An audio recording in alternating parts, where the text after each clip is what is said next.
AMD RX 5600 4GB Sapphire band එකේ Vije card එකක් අදත් ඇවිල්ලා තියෙනවා අපිට රිපෙයාර් එකට.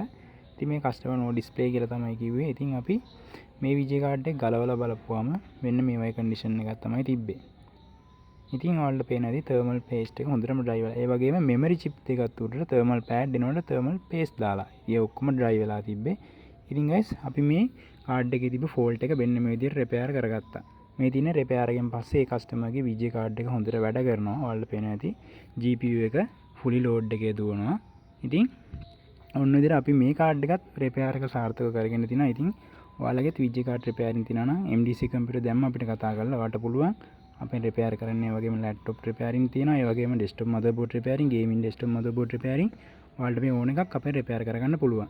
ඒ විතරක් නෙවෙයි අපි මේ රිපෙයාර් කරන හැම එකකම දෙන ෆ්‍රී සර්විස් එක කොහොමද තුනේ කියලා අපි ඊළඟ මේ තියෙන guys ඒ කස්ටමර්ගේ කූලර් එක තිබුණ කන්ඩිෂන් එක, ඒ වගේම මේ තියෙන කූලර් ෆෑන් ටික තිබුණු විදිය. ඉතින් guys අපි මෙන්න මේ විදිහට PC එක සම්පූර්ණයෙන්ම ක්ලීන් අප් එක කරගත්තා. ඒ වගේම thermal paste එකත් 15 WMK වගේ වැලියු තියෙන හොඳ paste එකක් මාරු කළා. ඔයාලට මතක ඇති thermal pad වෙනකොට thermal paste දාලා තිබ්බා. ඉතින් ඔන්න අපිට thermal pad brand new මාරු කරගෙන ඒ වගේම කූලරේ මේ තියෙන්නේ ෆෑන් ටික ක්ලීන් අප් එකෙන් පස්සේ තියෙන ඉතින් ඔන්න විදිහට අපි මේ වගේ quality එකම මේකේ සර්විස් එකත් ෆ්‍රී කරා.